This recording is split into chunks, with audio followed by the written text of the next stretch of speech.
तयार केले आहेत. आपल्याला कल्पना आहे की ज्यावेळी लोकसभेचं इलेक्शन होतं त्याच्या आधी आपल्या लक्षात आलं की आंतरराष्ट्रीय बाजारपेठेमध्ये कापूस आणि सोयाबीनचे भाव पडले आहेत आणि म्हणून आपण निर्णय घेतला भावांतर योजनेमध्ये आपल्या शेतकऱ्यांना आपण त्या ठिकाणी पैसे देण्याचा निर्णय घेतला. दुर्दैवाने निर्णय घेतला आणि तिसऱ्या दिवशी आचारसंहिता लागली. आपण ते पैसे देऊ शकलो नाही. आता त्याच्याही याद्या तयार झाल्या आहे. याच महिन्यामध्ये थेट शेतकऱ्यांच्या 80 लाख शेतकऱ्यांच्या खात्यामध्ये कापूस आणि सोयाबीनचे भावांतराचे पैसे देखील त्या ठिकाणी पोहोचणार आहेत. आणि त्यासोबत 1 रुपयात पीक विम्याची योजना आपण त्या ठिकाणी लागू केली.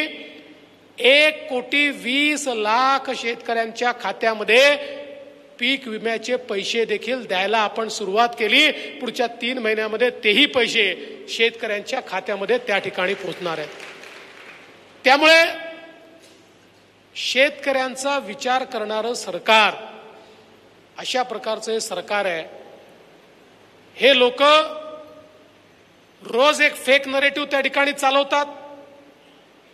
आज मला सांगताना आनंद वाटतो, या विदर्भामध्ये विदर्भाचं चित्र बदलणारा, विदर्भामध्ये कायम दुष्काळ संपवणारा आणि देशातला सगळ्यात पथदर्शी असलेला प्रकल्प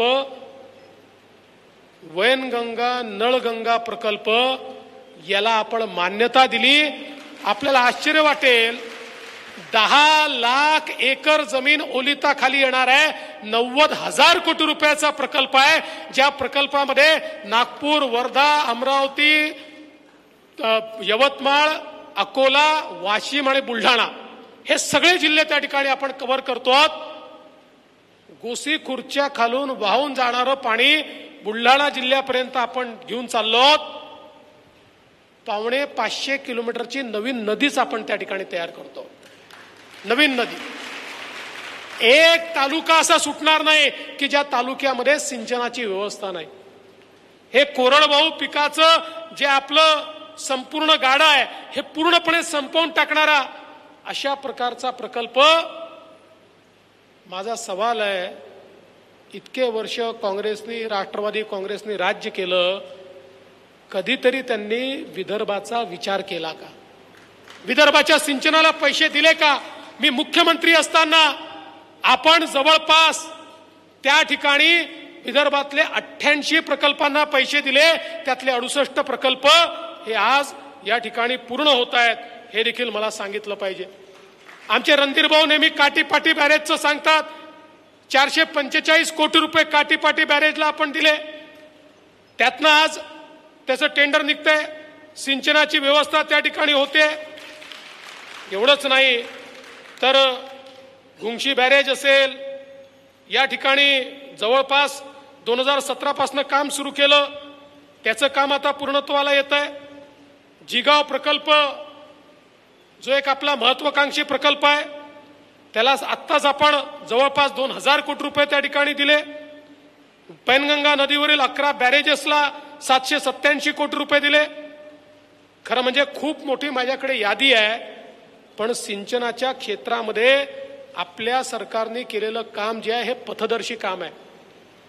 विदर्भातल्या पुढच्या पिढ्यांना कोरडवाहू शेती काय असते हे समजणार नाही, अशा प्रकारची व्यवस्था आपल्या सरकारने केली आहे. मला असं वाटतं या सगळ्या गोष्टी आज जनतेपर्यंत पोहोचवण्याची आवश्यकता आहे. आपण या अकोल्याकरता अमृत 2 सारखी योजना आणली. परवा रणधीर भाऊ आले होते, फार चिंतेत होते. म्हणाले 2400 कोटीची योजना आली, पण महानगरपालिकेचा हिस्सा कुठनं भरायचा? रणधीर भाऊ काळजी करू नका, महानगरपालिकेचा हिस्सा देखील आता राज्य सरकारच्या वतीनं देण्याचा निर्णय आम्ही घेतला. कधी विचार केला होता हे तुकड्यासारखे पैसे आपल्याला फेकायचे? कधीही विदर्भातल्या जिल्ह्यांचा विचार यांनी केला नाही. केवळ मतांची खदान, दगड ठेवला तरी निवडून येतो, अशा आविर्भावात हे नेहमी या ठिकाणी खऱ्या अर्थानं वावरले आणि म्हणूनच आज मला या गोष्टीचा आनंद आहे।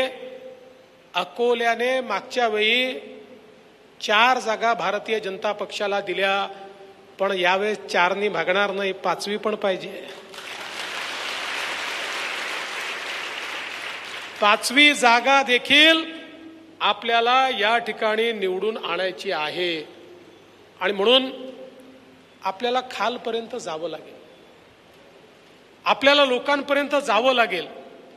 आज वातावरण बदललेलं आहे, लोकांची मानसिकता बदललेली आहे, पोलरायझेशन फार चालत नसतं। आपल्याला लक्षात असेल अशाच प्रकारचा एक फेक नरेटिव्ह संविधान बदलणार म्हणून 1998 साली देखील चालवला होता आणि विदर्भातल्या 11 जागा आपण हारलो होतो, पण लगेच 1 वर्षाने निवडणुका झाल्या आणि चित्र बदललं, पूर्ण उलट झालं। त्यामुळे हे लक्षात ठेवा, संवाद हा सगळ्यात महत्वाचा आहे। संवादाच्या माध्यमातनं आपण समाजाला आपल्या सोबत आणू शकतो। आज आपण आमच्या मुलींकरता इतकी चांगली योजना सुरू केली, मुलींना उच्च शिक्षणामध्ये 100% फी माफीचा निर्णय आपल्या सरकारने घेतला। 100% फी माफी 507 कोर्सेसमध्ये, इंजिनिअरिंग असेल, मेडिकल असेल, MBA असेल, BBA असेल, BTech असेल, सगळ्या कोर्सेसमध्ये 1 रुपयाची फी देखील मुलींना लागणार नाही, हा निर्णय आपण या ठिकाणी घेतला। आणि त्यासोबत आमच्या महिलांना 3 गॅस सिलेंडर मोफत देण्याचा निर्णय देखील आपल्याच सरकारने घेतला। महिलांना खऱ्या अर्थानं अधिकारिता देणारं आपलं सरकार आहे। त्याचवेळी आपण एक अजून महत्वाचा निर्णय घेतला, आपली मुलं 10वी पास, ITI 12वी पास, इथपासनं तर इंजिनियर, अशा सगळ्या मुलांना त्या ठिकाणी रोजगार मिळाला पाहिजे म्हणून आपण अप्रेंटिसची योजना आणली आणि सांगितलं ज्या आस्थापना आमच्या मुलांना त्या ठिकाणी नोकऱ्या देतील 10,000 रुपयापर्यंत त्यांचा पगार राज्य सरकार त्या ठिकाणी देईल। 10 लाख तरुणांना अशा प्रकरणातनं आपण नोकरी देतोय। एकदा त्या ठिकाणी ते लागले की एकतर तिथेच परमनंट होतील, नाही परमनंट झाले तर त्यांना एक्सपिरियन्स मिळेल, त्यामुळे दुसरीकडे नोकरी करू शकतील किंवा स्वतःचा व्यवसाय देखील करू शकतील।